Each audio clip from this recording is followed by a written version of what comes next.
I risparmiatori sciocchi e creduloni? O la stampa locale non li ha informati? Leggi anche tu BPV Bugie Popolari Vicentine, il dossier che Giovanni Coviello ha consegnato alla Commissione d'inchiesta regionale sulle banche venete. BPV Bugie Popolari Vicentine, 180 pagine di fake news e inganni della banca. Ritira subito la tua copia nelle migliori edicole e librerie o vai sul sito shop.vicenzapiù.com, su Amazon o direttamente nella sede di Vicenza Più in strada Marosticana 3. Leggi BPV Bugie Popolari Vicentine per non farti ingannare mai più.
Salve a tutti, siamo qui a incontrarci di nuovo sull'argomento che sta da anni a questo punto interessando i soci delle due banche medie, quelli di cui ci occupiamo di più per nostra presenza territoriale, ma che per quanto riguarda una legge che solo nominarla avrò alcuni che saranno subito scatteranno su chi vive, chi altri che invece ne sono favorevoli, però cercherò di impostare il discorso in maniera un po' che sia tecnica per chi ci ascolta.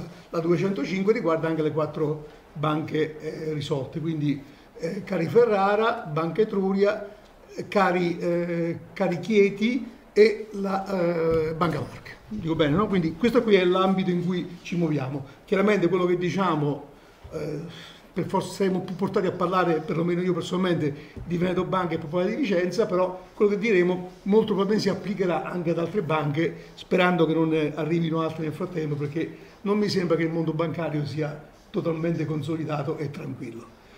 Io intanto vi presento gli ospiti così, e poi dirò anche a loro, non abbiamo preparato una scaletta, perché li voglio sempre un po' naturali, no? Quindi cercheremo poi, io dirò cosa vorrei fare oggi. Alla mia sinistra c'è Patrizio Miatello, che conoscete tristemente ormai, visto che è ospite frequente. Poi c'è il dottor Riccardo Federica Rocca dello Studio Legale Rocca di Milano.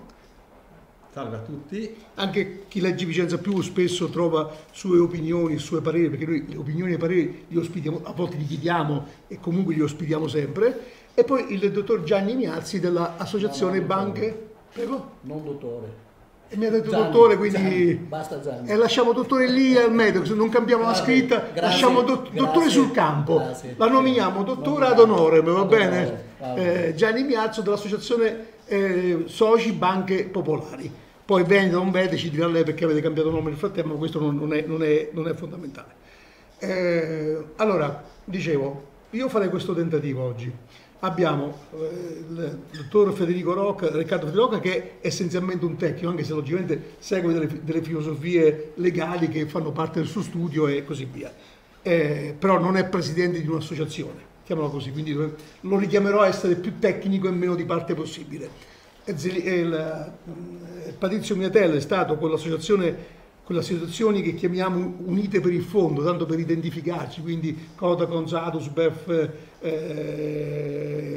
Consumatori Uniti, quel gruppo sono quelli che hanno promosso la possibilità hanno promosso la legge, quella che poi è diventata la legge 205, che tuttora è in vigore anche se mancano i decreti attuativi, e ci torneremo. E invece il Gianni Miazzi, dottore sul campo da oggi, dottore vuol dire che uno che è dotto, quindi conosce le cose, grazie. Che è il vicepresidente, uno dei 2 vicepresidenti dell'associazione Soci Banche Venete, Popolari Venete, popolari comunque, che ha seguito la linea del coordinamento Don Torta, poi lei mi correggerà o meno, e di noi che credevamo nella Banca Popolare di Vicenza. Ripeto per chiarezza e poi andiamo al dunque. Ecco, lei, Federico, dottor Rocca, cosa ne pensa? È un punto di partenza? È un punto d'arrivo? Non serve a niente? Ecco. Ma direi grazie per questa introduzione. Era un po' per spiegare per l'ennesima volta l'evoluzione. Il problema innanzitutto interrei nelle cifre vere, perché a mio avviso c'è un po' di confusione in giro su quanti sono i risarcimenti a cui i risparmiatori avrebbero diritto, per poter confrontare la somma richiedibile con quelle che possono essere le risorse attivabili. Allora, il dato di partenza, primo, lo abbiamo chiaro, perché l'OPT, l'offerta pubblica di transazione, ha interessato circa il 70% delle persone fisiche che hanno acquistato azioni tra il 2007 e il 2015. Ebbene, questo 70% di persone fisiche aveva acquistato azioni per un complessivo valore azionario di 3 miliardi al valore massimo, quello truffaldino, truffaldino, diciamo. no, però è importante, non al valore massimo. Perché? Perché queste persone hanno avuto il 15% dell'importo investito al netto dei dividendi ricevuti, e hanno ricevuto complessivamente 450 milioni. Il 15% nel caso della banca di Veneto Banca. Ma sì, però dico... Lì l'altro è 9 euro, quindi sono anche casi un po'... Sì, però 9 euro sui 62 più o meno sono un 15%. Quindi dal momento che qua non ci possiamo fermare sui 10 milioni, ha ragione. Il concetto è,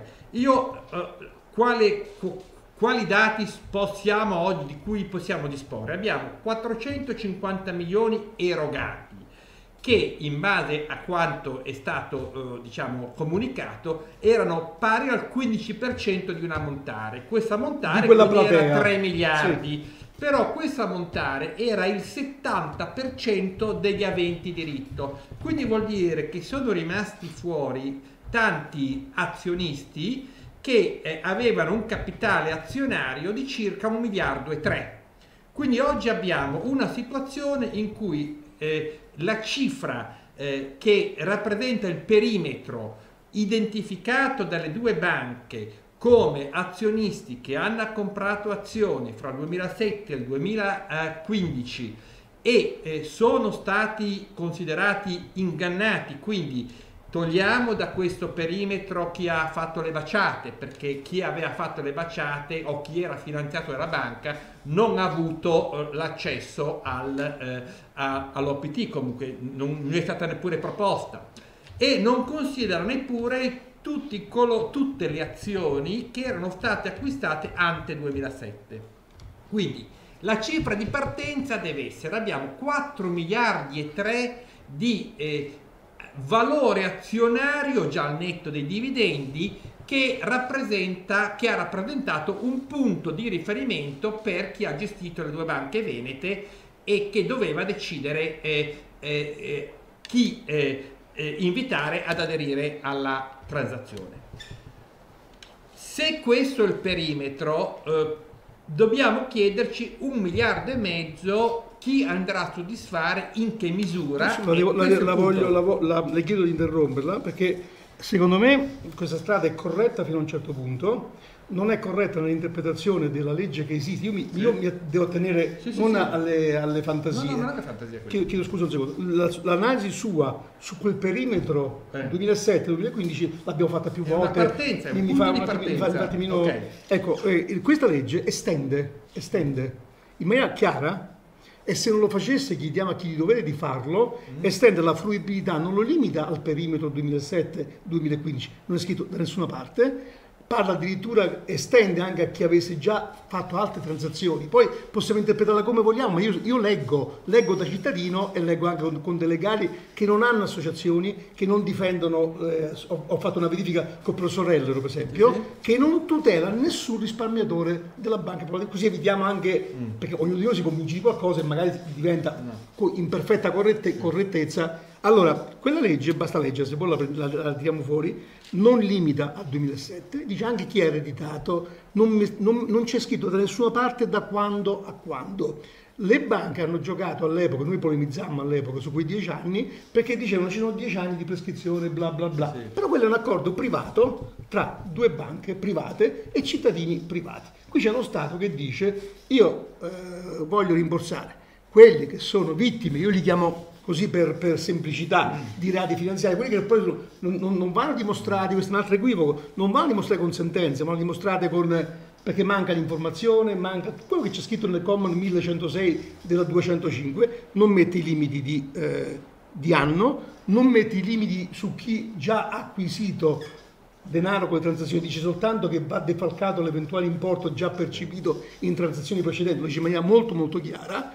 Poi se non fosse chiaro facciamo in modo che sia più chiaro, non mette tetti, aggiunge una cosa, che quando ci sarà, io ripeto, mi riferisco alla legge esistente, quindi poi potrà essere cancellata, io mi riferisco, quando ci sarà un lodo di chi lo emetterà, poi sarà l'ANAC, sarà la Consob, sarà chi deciderà il decreto attuativo, che secondo me è stato un errore madornale da parte delle associazioni tutte di litigare e per fare in modo che non venisse, perché se ci fosse stato un decreto attuativo si poteva ragionare, questo è il decreto attuativo, va bene, va male, facciamoci la lotta contro, facciamo la lotta a favore. Quando ci sarà si capiranno chi, ma chiunque sia l'organo che emetterà il lodo, c'è scritto che dovrà segnalare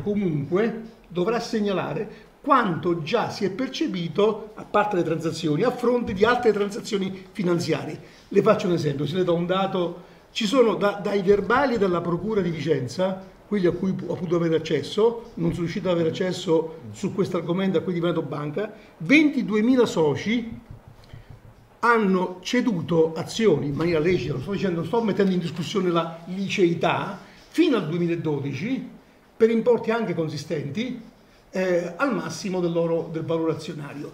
Allora dice quella legge che il lodo va emesso da chi lo emetterà, ANAC suggerivano, ma che sia Consob, non è un argomento che mi interessa in questa sede, poi ne possiamo anche parlare, dovrà comunque segnalare quanto si è già percepito anche per altre transazioni finanziarie, che vuol dire che, leggendo la legge, poi la leggo da stupido, no? Leggo, chi avesse percepito, chi magari ha ancora in tasca 100.000 euro di azioni al valore massimo, però già avesse percepito 500.000 perché ne ha vendute delle altre, bisogna tener conto anche di quanto ha perso veramente, di quanto ha guadagnato veramente. Perché l'altro principio fondamentale di questa legge è che, sempre in passaggi che secondo me andrebbero chiariti, qui sono d'accordo, stabilisce un criterio che la base di ristoro o restituzione, uso il termine ristoro ma con quel senso, va a calcolare sulla spesa, su quanto ho pagato, più rivalutazione e interessi. Quindi non va calcolato sulla cifra finale che tutti diciamo che è truffaldina, altrimenti non staremo a parlare di chi ha sottoscritto azione a 62,50 euro le ha sottoscritte a quell'importo, ma c'è chi le ha sottoscritte a 2 euro, chi l'ha sottoscritta a 10 euro, chi l'ha data a 3 euro, però loro dicono questa cosa qui riguarda il calcolo che va fatto e anche relativo a eventuali altre transazioni nel frattempo fatte, e non sono poche, sono 22.000 soltanto per la Banca Popolare di Vicenza. Non so se mi spiego, quindi da come leggo la legge, se lei mi dimostra che sto leggendo male, me lo dica, non c'è limite di anno, non c'è limite di importo, non c'è limiti di percentuale, sono compresi quelle delle transazioni, defalcato l'importo della transazione, la base di calcolo è quanto si è speso per sottoscrivere o per comprare le azioni, rivalutata con rivalutazioni e interessi. Quindi questa è la base. Quindi può darsi pure, tanto per fare un esempio, che se un socio c'ha in tasca 1000 azioni ma ne ha vendute 2000 a 62,50 e quelle 3000 le aveva prese a 10 euro, il calcolo si è fatto, poi verrà fuori che non ti prende niente perché lui ci ha guadagnato sopra. C'è poco da dire, non possiamo ragionare in termini di avrei guadagnato di più, altrimenti viva Zonin che ha fatto la quotazione a 62,50 euro. Non so se mi sono spiegato. Questo dice la legge, poi dopo possiamo esprimere pareri. Cerchiamo di capire. Quello che volevo dire era che, se solamente chi ha fatto il perimetro di chi aveva diritto all'OPT mi vale 4 miliardi e 3 e i soldi per ben che vada sono 1,5 miliardi, 1,5 miliardi è un terzo. Per mal che vada. No, diciamo per ben che speriamo, per ben che vada, speriamo. Io dico che per mal che vada perché 1,5 miliardi è quello che c'è adesso. Però sono un terzo di quelli che del totale perimetro, quindi per me, a mio avviso, il punto era andare a sostenere tutti devono avere tutto, o lo Stato mette 5 miliardi o è inutile dire abbiamo una legge che dà tutto a tutti. Quindi bisognerebbe invece stabilire dei paletti, perché se non ci sono dei paletti, perché o diciamo tutti hanno diritto a tutti e i primi che arrivano hanno il 100% e gli altri peggio per loro, oppure si cerca di definire. D'accordissimo con lei. Io non sono d'accordo. Allora, direi che l'aspetto positivo della legge 205 era quello di stabilire il criterio non che tutti avessero diritto a tutti, ma che avessero diritto al risarcimento coloro che potevano dimostrare di essere stati ingannati, o meglio potevano dimostrare di essere stati vittima di un inadempimento da parte dell'intermediario. Questo era un principio che a mio avviso era corretto e che invece alcuni hanno contestato dicendo che questa dimostrazione sarebbe stata difficile da realizzare. E io sono contrario, perché a mio avviso invece, conoscendo la vicenda, posso dire tranquillamente che dal 2012 al 2014 ormai è pacificamente accertato che i bilanci erano falsi e quindi tutti coloro che dal 2012 in avanti hanno acquistato azioni li hanno comprate pacificamente a un prezzi falsi. Scusi, la interrompo e faccio parlare di Gianni e poi torniamo sull'argomento. Una piccola nota, ci pensi un momentino, ma nel senso che così magari diamo spazio. Ho parlato tanto io, onestamente. Ecco, allora, attenzione, io faccio un po' il socio, vorrei fare il socio in questo caso, anche se non sono socio. Mai stato socio, e quando la banca ha fatto certe cose siamo stati i primi a denunciarle nel 2010. Chi mi attacca dovrebbe un attimino lavarsi la bocca, perché siamo stati i primi a scriverlo e tra i pochi, localmente gli unici.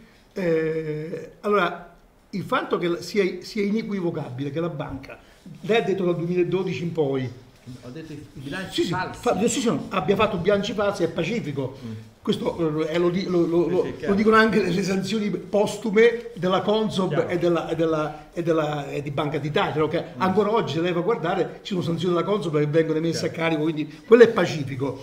C'è da dire che però io non limiterei, però questo è un argomento di conversazione successiva e magari di azione delle associazioni delegali che sia, non limiterei a chi ha comprato o ha sottoscritto, e infatti in quella legge non c'è scritto il limite dal 2012 in poi, perché io posso anche aver mantenuto le azioni fino al 2012.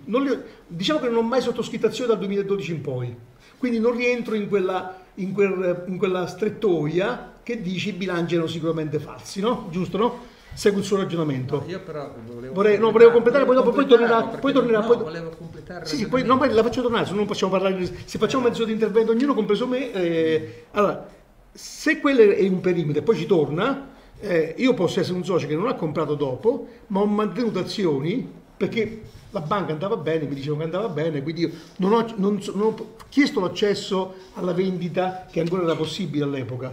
Questo qui mi risponde dopo, così mi completa anche il suo ragionamento. Gianni Miazzo. Sì. Riguardo alla situazione attuale, mille proroghe collegato con la 205 perché c'è un collegamento. Sì, prima molto netto. chiamiamolo, facciamo due divisioni. Sì. Prima lo possiamo chiamare 205 Baretta e Company e adesso 205 mille proroghe. Io lo chiamerei 205. Beh, no, perché ognuno dei due ha delle caratteristiche che sono a volte similari, a volte si distinguono. Sì. La prima caratteristica che si distingue è quella proprio della consistenza del fondo, perché il decreto 205 Baretta aveva 25 milioni in 4 anni. Estensibili. Ma estensibili cosa vuol dire? Che vengono messi quando ci saranno, ma non si sa secondo quali regole e secondo quanto sarebbe l'ammontare. Certo. Se adesso parliamo di ammontare sicuramente superiore, noi come associazione diciamo ben venga, perché con 25 milioni per il 2018 non si andava da che ci siamo giocati nel parte. frattempo. Infatti una delle cose che a noi non piaceva di questa legge era, oltre all'esiguità del capitale, 25 milioni, c'era anche la cronologia, perché una volta finiti i 25 milioni dove vai? No, c'è scritto che il ministro dell'economia fa un rapporto al Parlamento che decide. Comunque non ci fidiamo del Parlamento. Però questi erano i Parlamenti. No, c'è un ospite che lo ospito se non parla, altrimenti è un dibattito con ospiti che non sono inquadrati, non è il caso. Comunque questo è quello che alla prossima esce l'ospite. Quello che noi pensavamo è questo il fatto per cui il decreto 205 Baretta aveva dei limiti, dei paletti esagerati per i risparmiatori, per noi come associazione che abbiamo dei piccoli e medi risparmiatori, non siamo nemmeno un'associazione che raccoglie molte aziende, ne abbiamo qualcuna, ma la maggior parte sono risparmiatori piccoli e medi, e contestavamo questi fattori: mis-selling, 25 milioni, cronologia e ANAC, la quale per poter deliberare chi poteva aver diritto o meno non aveva la struttura, questo da quello che si dice. Qui col decreto 1000 proroghe 205 è stato fatto secondo noi un passo in avanti, però è un primo passo. Scusa, quale passo davanti? Il passo in avanti è stato quello... Fermo che sono felice del 1,5 miliardi. Quello del 1,5 miliardi. No, non c'è, l'ho scritto su... È una promessa a voi. No, io vi ho pregato siccome in questi mesi ho sentito chiacchiere, anche giudizi su leggi esistenti non lette e su decreti mai emanati. Mi faccia terminare un secondo, scusi un secondo. Certo. Perché io interrompo quando si dicono cose che non vorrei seguire a Vicenza più. Parlare del vuoto a me non piace. Allora, se è vero che ci può essere un dubbio su un Parlamento che sul rapporto del Ministro dell'Economia estende o non estende quel fondo di 25 milioni, io dico, oggi nel decreto 1000 Pro non prendiamo in giro i soci, non c'è scritto nulla di diverso, che non liquidiamo 83 persone invece che una parte iniziale, fine, rinviamo ulteriormente il decreto attuativo che è quello nodale, poi le ridò la parola perché lì lei, sono d'accordo sull'impostazione, in cui in quel decreto, poi se fanno un'altra legge perdendo altro tempo, siete contenti voi, va benissimo così, fisseranno i meno paletti, le maggiori, però oggi non c'è nessun atto nel 1000 proroghe che fissi un maggior importo. Se dobbiamo parlare delle promesse, allora anche Baretta aveva promesso.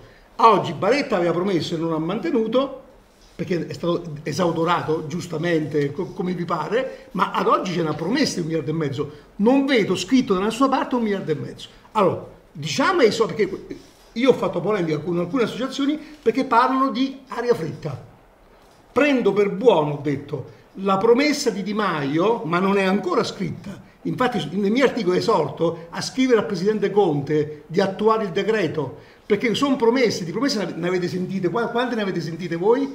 Però non dica che nel 1000 proroghe è fissato 1,5 miliardi, perché è una bugia e da questa stanza bugie verso i soci non escono, perché nel 1000 proroghe non è fissato nulla, se non un ulteriore ritardo al 31 gennaio 2019. Mi auguro che Di Maio a brevissimo e Conte trasformi quel 1,5 miliardi di promesse in un documento e allora tanto di cappello. Allora, cari soci, ad oggi nel 1000 propoli non è scritto nulla di diverso. Allora, fino ad oggi ci hanno fatto solo delle promesse, incominciando dal governo precedente e adesso questo qui sul quale noi sicuramente poniamo e ci auguriamo un po' più di fiducia. Ma volentieri. Ieri sera Di Maio comunque anche a Non è l'Arena ha parlato del fatidico le ho detto, lei non... Che poi lei no, dica, scusi, no, lei ha detto sul milleproroghe c'è scritto 1,5 miliardi. No, perché da questa stanza non escono bugie. Allora, sul milleproroghe mi auguro, ripeto, mi auguro... Lei prima ha parlato di bitonci. E io ho detto positivo per 3 anni. Milioni per 3 anni.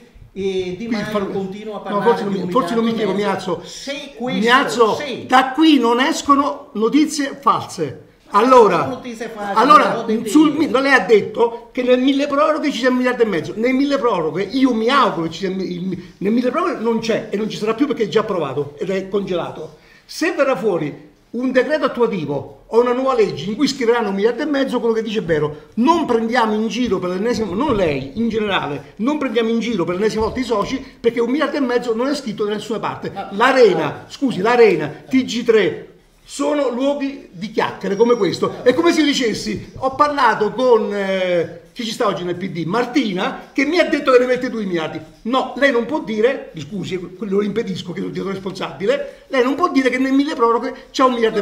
Non c'è. Io lì non posso dire quello che non è scritto. Non è scritto, quindi lei ha detto che andiamo avanti. 1,5 miliardi se lo attuano va benissimo. Si sta impegnando molto di più dal punto di vista, non lo so, vediamolo. Ha capito che i soldi io voglio credere, voglio credere, però oggi non è quello il dato. E oggi c'è un dato importante, che hanno firmato un contratto che se non vogliono perdere la faccia con gli elettori, c'è scritto che devono applicare quella legge allargandola. Se prendono questa strada, hanno attuato quella legge allargandola. Quindi, però oggi, cari soci, nulla è scritto. Prego. Vabbè, allora noi confidiamo che questo si trasformi in un impegno scritto. Secondo lei, questo impegno, ci torniamo dopo Rocca. E poi dicono lo diamo solo a chi arriva prima, a chi fa che è scaduto il 25 di luglio. Un'altra cosa, poi tornerò a lei e tornerò a Rocca prima di passare a Patrizio. Allora, un'altra cosa importante, siccome non sono dettagli, ha ragione che l'ANAC non abbia oggi la struttura per andare a emettere questi lodi, sono d'accordo con lei. La Consob non mi risulta che abbia una struttura forte altrettanto, e le ricordo che la Consob in questo momento, poi la Consob penso che sia corresponsabile del dramma delle banche venete, quindi io dico mi sta bene l'ANAC con le giuste risorse, mi sta bene la Consob con le giuste risorse, ma magari anche con qualche principio etico in più, perché l'ANAC perlomeno sulle banche non ha sbagliato fino ad oggi, la Consob non è strutturata tanto quanto l'ANAC, addirittura non c'è la Consob, lei ha detto la Consob, sì, scusi, la Consob addirittura non ha neanche il presidente, perché grazie a questo governo, e io sono d'accordissimo con questo governo in questo caso, ha fatto in modo che un presidente che non poteva fare il presidente sia stato mandato a casa. Quindi io non sono né di Grillo né di 5 Stelle, io sono di quelli che, secondo la mia testa, quindi ha fatto benissimo a mandare a casa il presidente della Consob. Oggi la Consob non ha strutture tanto quanto l'ANAC ed è un ente che ha tutti gli interessi a coprire le magagne precedenti. Comunque adesso passiamo a Mietella e poi risponde su questa cosa qui. Miatello. Ma io... Lei si sia più rapido di tutti perché lei ha parlato tante altre volte, no? Quindi facciamo parlare un po' anche di più loro. Allora, però fatti e dati. Per quanto mi riguarda esiste un contratto di governo, esiste una legge vigente che è la 205, che è stata votata da tutto il Parlamento, che naturalmente aveva l'inizio dei 100 milioni che era sempre stato compreso e inteso come inizio. La cosa importante, la cosa importante è il legame collegato dalla legge 205, confermato da quell'emendamento, perché l'emendamento che è stato presentato, che aggiunge l'ACF per salvare in parte dei 25 milioni, che io mi auguro ne spendano 25, speriamo che i dati che sono in giro magari siano sbagliati. 83 persone non penso sia lo stesso. Comunque, in extremis bisognava salvare questi 25 milioni, hanno aggiunto l'ACF, hanno portato al 31 gennaio la data ultima entro la quale deve essere fatto un decreto attuativo. dando un 30% di acconto. Anche questo non è scritto da nessuna parte. No, l'acconto però allora, l'acconto perché è scritto acconto? Perché nel momento in cui uno mantiene la legge vigente, qualsiasi socio, risparmiatore che ha percepito delle somme in parte per lo stesso prodotto finanziario potrà accedere al fondo ANAC.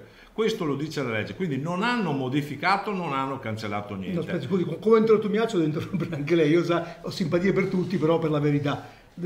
Allora, la legge 205 io non la chiamerei baretta, ma non perché no, si chiama cioè, io non ho votato PD, tanto per essere chiari. Baretta ha fatto casomai chiedo scusa.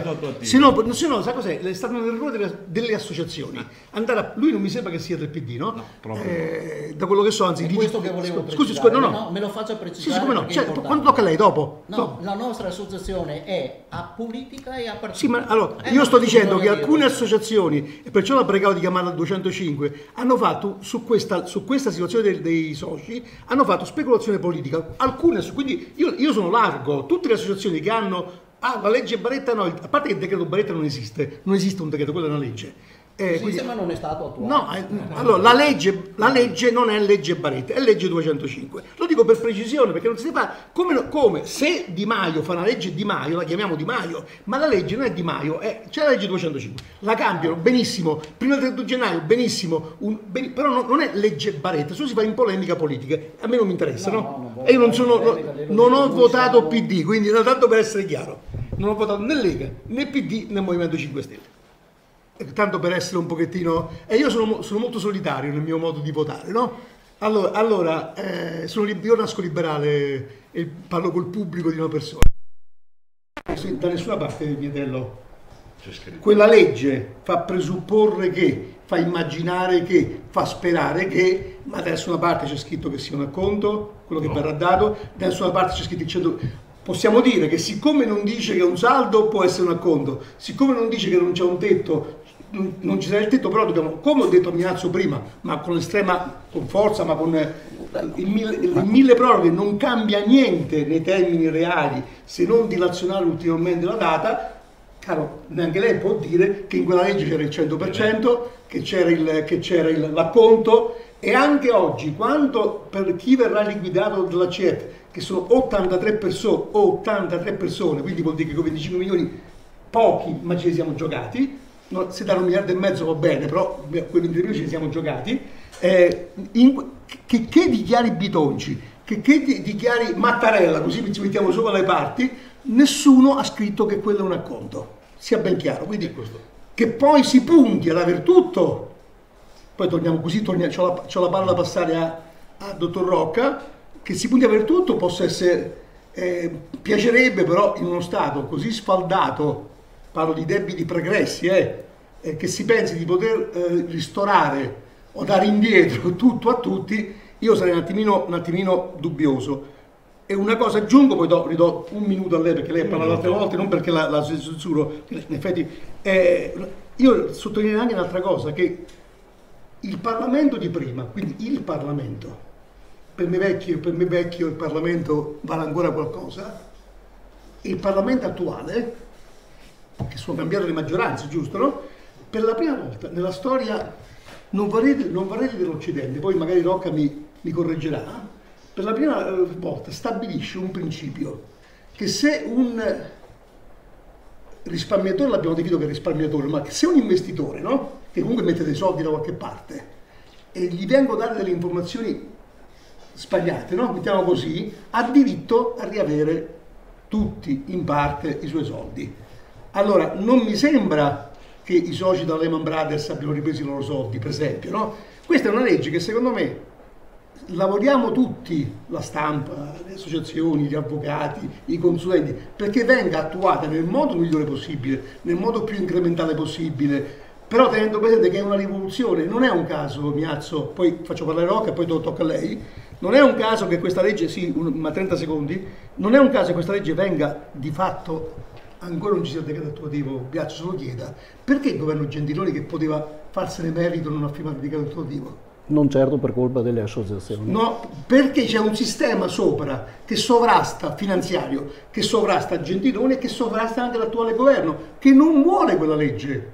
Quindi questa legge qua sarebbe una grande conquista etica, perché nessuna banca in Italia, che mi risulti, è stata rimborsata. Prego, mi do 30 secondi però. Sì, allora io volevo chiudere. L'importante è il legame con i conti dormienti, quindi i conti dormienti esistono, c'è 1,5 miliardi disponibile.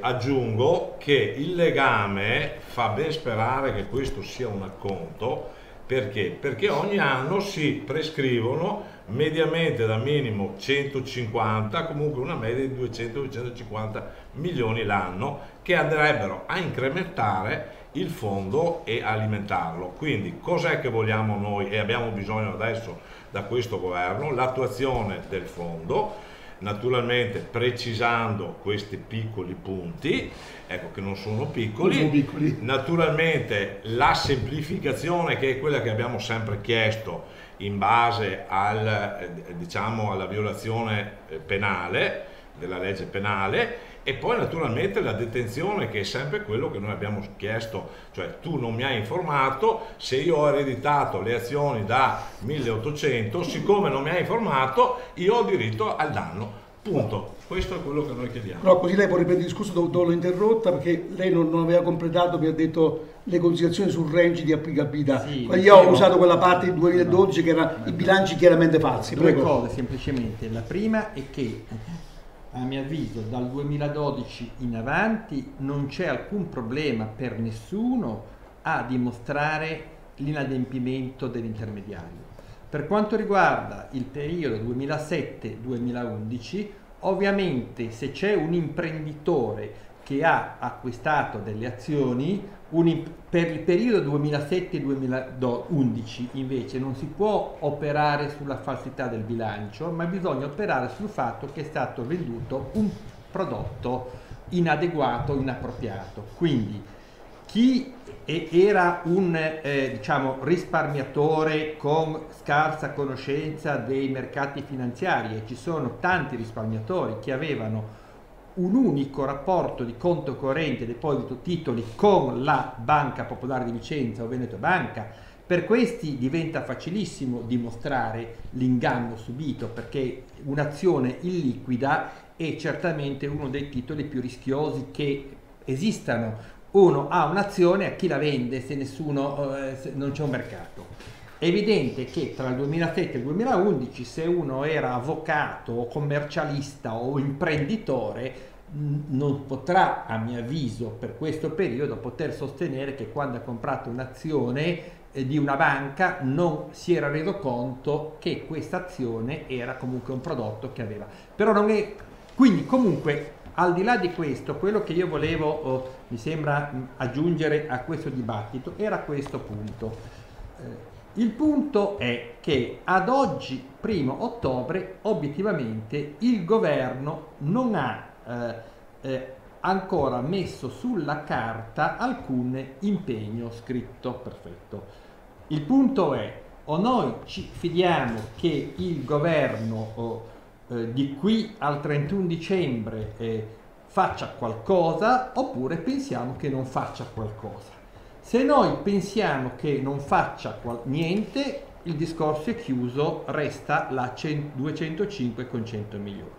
Se noi pensiamo che invece faccia qualcosa e che quindi effettivamente dia seguito ai propri impegni elettorali, a mio avviso però questo governo nel prossimo mese approverà una nuova legge che si chiamerà legge Bitoncio, legge Villarosa, su cui metterà il 1,5 miliardi, perché tutto sommato comunque la politica ha una sua valenza.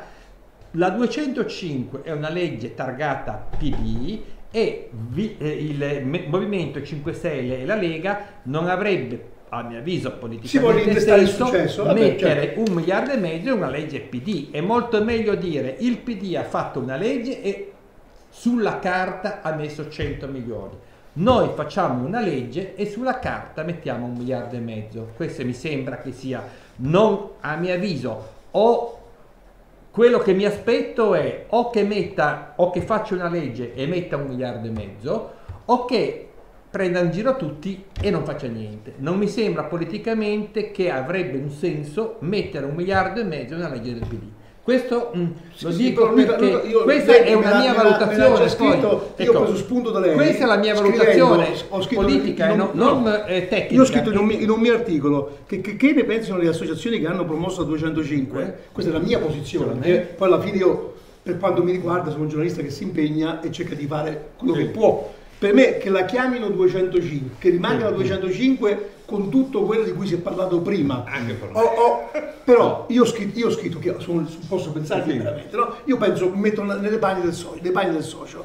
Poi se le associazioni spiegano sopra in un modo o nell'altro può non interessarmi. Io giudico anche quello che hanno fatto le associazioni in termini di minaccia a me stesso, ma quello è un altro discorso.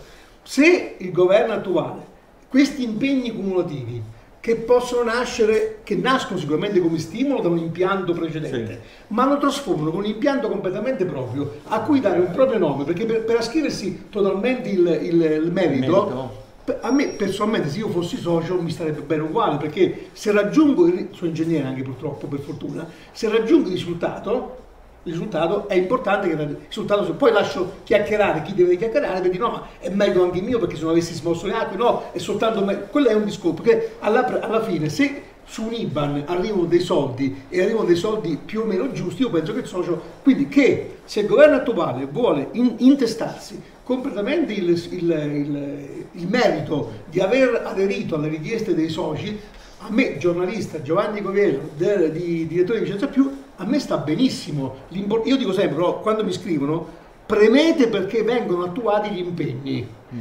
con un nome, con un altro. Questo governo, secondo me, ho giunto per una postilla. Purché questa volontà di intestarsi il successo, che però presuppone che gli italiani siano mediamente cretini, no? Perché se gli italiani sono intelligenti capirebbero che è stato un altro passo fatto da altri. Se questo dover fare la nuova legge, dover ripartire con i tempi per un decreto attuativo, porterà a ulteriori ritardi rispetto al 31 gennaio, perché oggi con quello strumento, mi corregga se sbaglio, qui non abbiamo avvocati stasera, ma con quello strumento di legge, con i fondi incrementati nel decreto attuativo, che può interpretarlo in un modo più o nell'altro, con dei paletti semplificati, diciamo il termine, quindi mi sta bene. Di me dice un'altra cosa importante: non dovrà essere il socio a dimostrare di essere stato fregato, dovrà essere la banca a dimostrare che non ha fregato, un termine, non so se parlavo con lei, no? No, le dico però, quindi a me sta bene, però purché, secondo me, se fossi un socio non si vada ancora oltre nei tempi, altrimenti è il giorno del mai. Non so se mi spiego. No, però ecco. Due cose. Tecnicamente quello è la banca che deve dimostrare l'adempimento, non l'ha detto Di Maio, l'ha detto la Cassazione. Sì, vabbè. No, è un principio già esistente, cioè essendoci un obbligo a carico dell'intermediario di prestare consulenza, certo. E chi ha prestato l'obbligo del facere che deve dimostrare di averlo fatto, non il risparmiatore che deve dimostrare di non aver. Di Maio l'ha esplicitato. Il governo attuale ha esplicitato che non sarà onere del risparmiatore dimostrare di essere stato truffato, casomai sarà onere delle banche in liquidazione a questo punto dimostrare che invece hanno operato correttamente. Quindi questo dove semplifica praticamente, perché è un passo avanti. La Cassazione meglio ancora così, non ci dobbiamo fidare da un politico, ci possiamo fidare della Cassazione, con tutto il rispetto per i politici, con tutto il rispetto per la Cassazione, che a volte pure lì va bene. Comunque meglio così, perché è un passo di semplificazione, perché oggi è difficile ipotizzare che una banca in liquidazione, che ha ben altri obiettivi da raggiungere, visto che poi non pagherebbe lei questi denari, si mette a contestare le singole pratiche dicendo no, io lì il socio Gianni Miazzo quel giorno lì c'aveva il MiFID giusto, non penso che lo faccia, quindi va benissimo così. Mi ha tranquillizzato, perché se la Cassazione siamo ma Di Maio l'ha ribadito anche politicamente, questo se viene attuato va benissimo. Quindi ecco, quindi io dicevo, chiunque si intesti il successo, io parlo da persona, non da bandiera, a me va benissimo. Una volta il giornale, poi è arrivato il web. C'era una volta la TV, poi è arrivato lo streaming. C'era una volta Vicenza Più, ora c'è Vicenza Più Freedom Club e carta, web e TV vivono insieme per una comunità. Con Vicenza Più Freedom Club l'editore sei anche tu. News, approfondimenti, libri, ebook, DVD, corsi e socialità. Entra in Vicenza Più Freedom Club come amico, partner o sostenitore. A partire da 9 euro a trimestre aiuti il giornalismo a mollare i padroni. E il padrone delle notizie sei tu, sempre di più, con Vicenza Più Freedom Club.